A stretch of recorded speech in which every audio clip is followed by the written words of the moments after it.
Hello, my friend. I'm sorry, my video is just cutting in somewhere. Now we will solve together this converting analog data to binary practice questions together to make things in our brain easy to understand. To memorize them, also to work with the logic. Let's look at the here. What is turning here in the questions? The first one, a programmer is reading the code for a sports website that it's very bad. I will change it. That will use a variety of data sources. So they want to understand which data source is analog so that they can think carefully about the process of converting to analog data to digital data.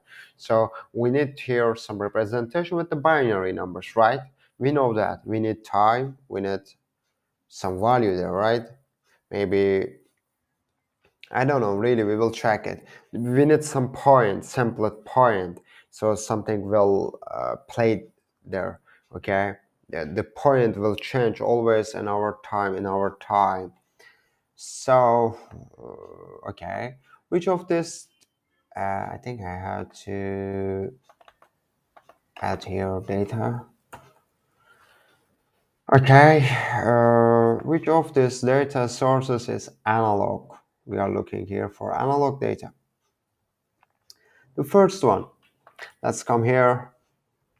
Yes, the final scores of 10 basketball games.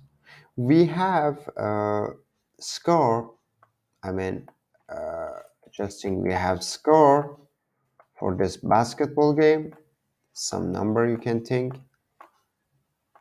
okay? Just we will count them and this is our final scores. And really it is not analog. You can't think like that because we need X and Y, and really it will be, so this place will be Y. There will be some point, maybe some kind of point. It will go, and with the time we will interval it. So it is not true. Okay.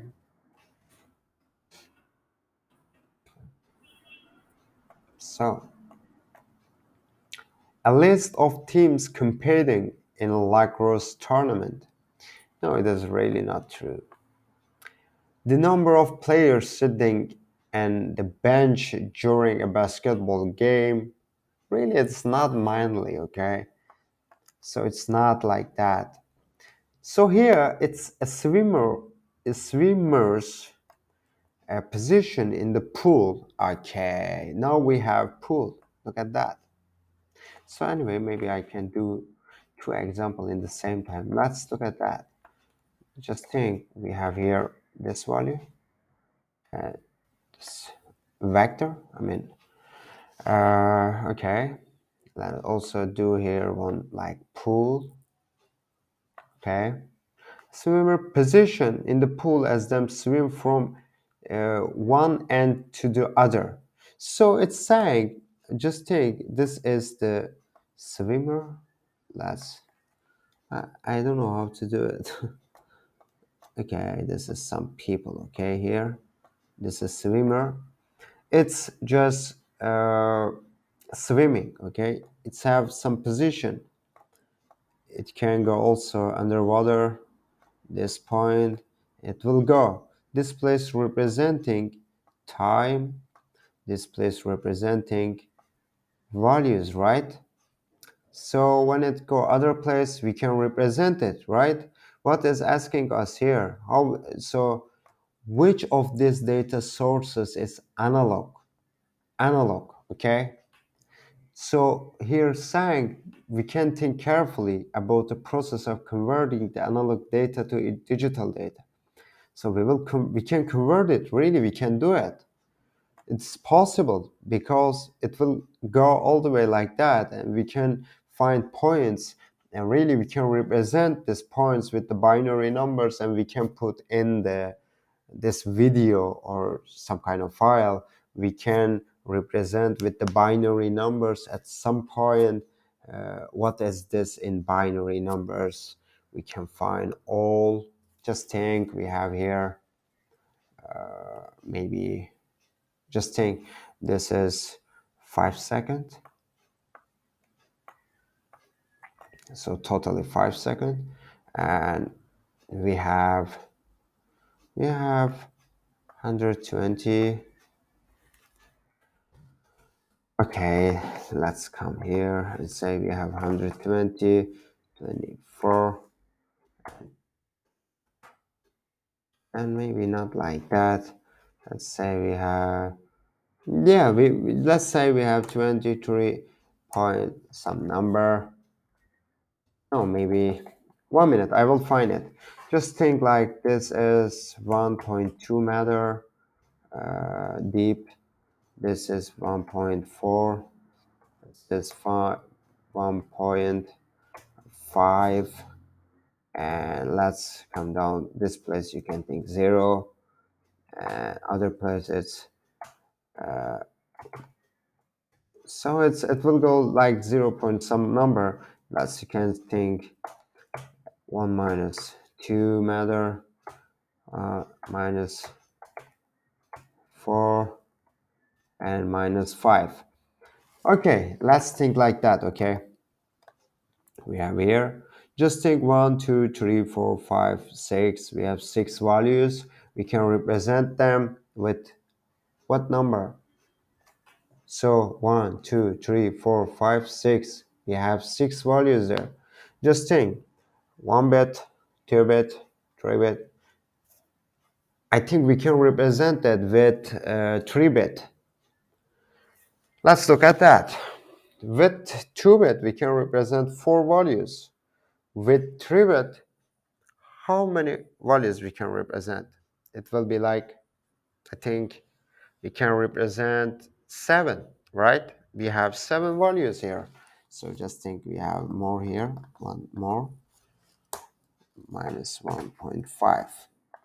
Okay, we have 7 number we can represent with the 3 bit, like what? Like that, 0. The first one, just think like 1 1 1. It's 7. The other one will be like 1 1 0.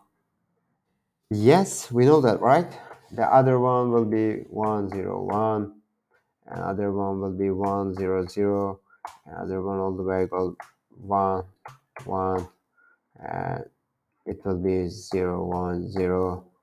And it will be 0 0 1. And it will be like that. Okay, we can represent it like that. We know that, right? So let's come here. Let's just think it's like that. We can represent with this data, analog data, to digital data, and our computer can understand what is turning there. In the time we know our this values, this is the point in this place, and we have, just think we have maybe 5 point, maybe we have 7 point, right? 3 4 5 6 7. We have 7 point, maybe 4 point here. We can find it here, right? Our 5 second, so 1 second will represent this value, 2 second. So okay, I think you get this answer is true here. I don't want to go detail, but the end to the other, it's saying end to the other, there is have time, and it's saying position, it's point. Okay, it's just this one pull. Okay, let's come here. Okay, let's also take this one little up. Yep. Now here our question, let's take it little here.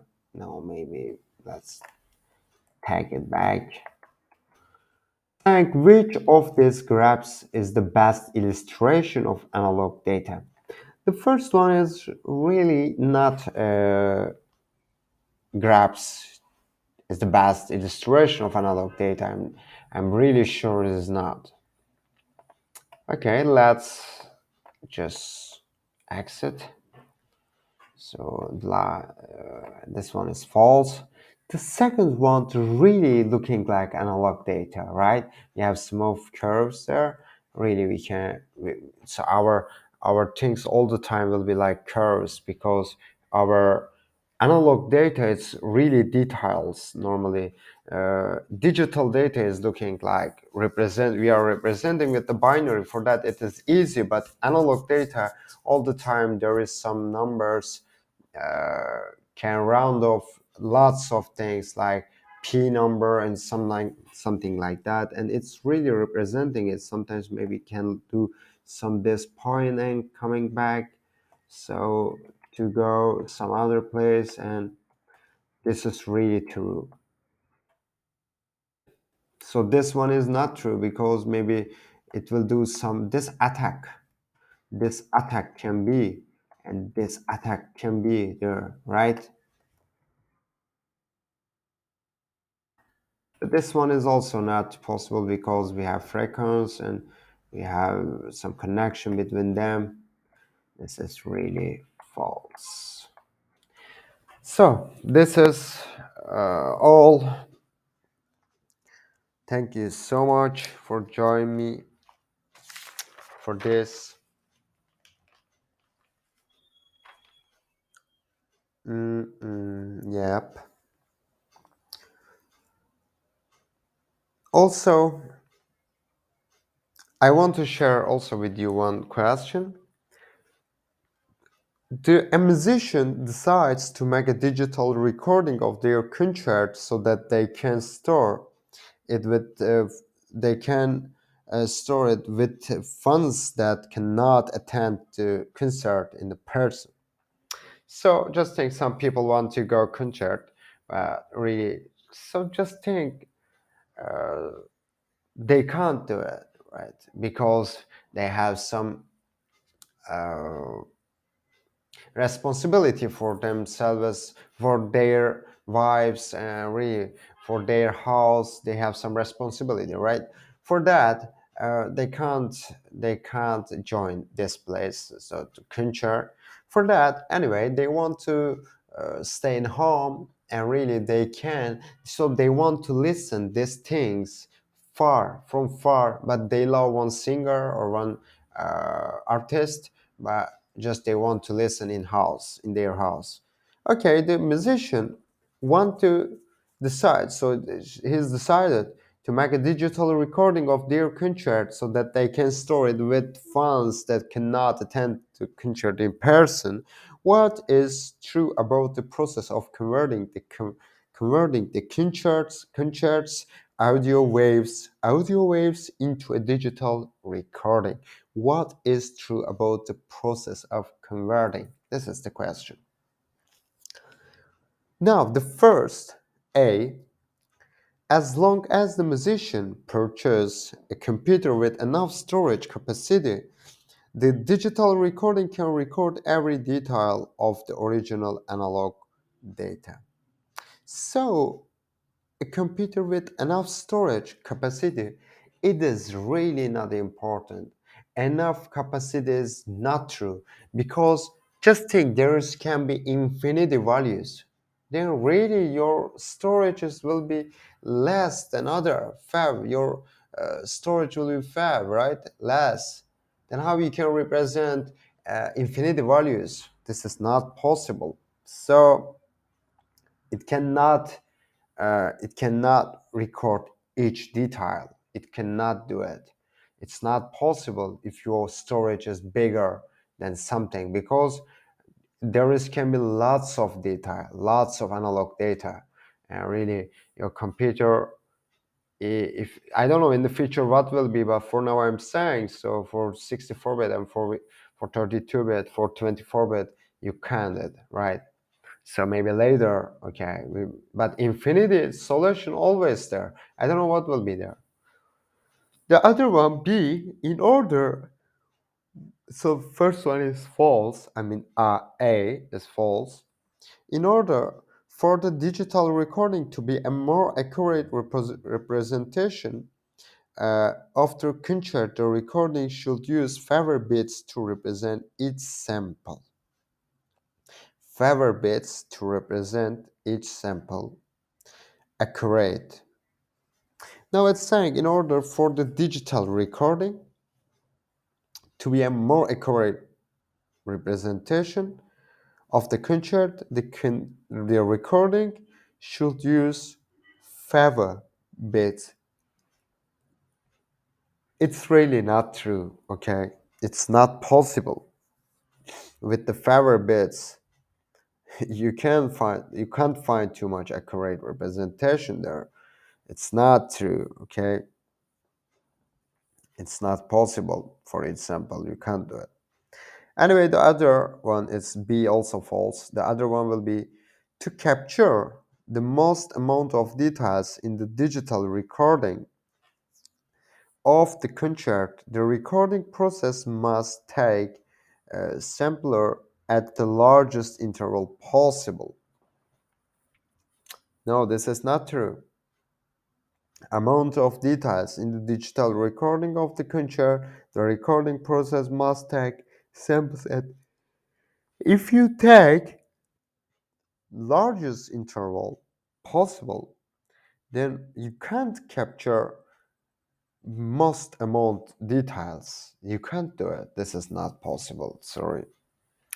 It is also false. Our last option is if the recording equipment uses a very small sampling interval, very small sampling interval, the digital recording will be a very good representation, but will not certain every detail, not contain every detail. Okay, this is true. If you use very small sampling interval, then of course our digital recording will be a very good. So because it is not too much long, so but will not tag all detail from there. It's not possible. This is about sampling interval. Sampling, just think, we have each sample, it's closer, very closer to them. If you want to represent them, we have to use lots of bits, right? But if each of them have distance between them, far distance, or if they are far from between themselves, then we know will be representation will be good, but it will not tag each detail because it is far. They are very far between themselves because they're in this distance. We will lose lots of details, so we cannot tag them because I told you it is all about small sampling interval. Okay, this is the all. Thank you so much for joining it. Uh, our other topic will start later, maybe tomorrow, maybe after tomorrow. Thank you so much for joining. See you later. Be careful. I hope you'll enjoy with me. And really, I'm just sharing all my information, all my experiments with you. I hope you'll learn something with me. Okay, but don't go trouble and just think if you don't learn anything, just leave from here really because you have to learn. You have to memorize this information because it will help you in the future how to coding, how to work with this data. Because in the future, if you work with the if you work with the machine learning experiment or some software engineer experiment, you need to understand this data and this kind of data and this kind of details. Thank you so much. Anyway, see you later. For now, be careful. Have a good day.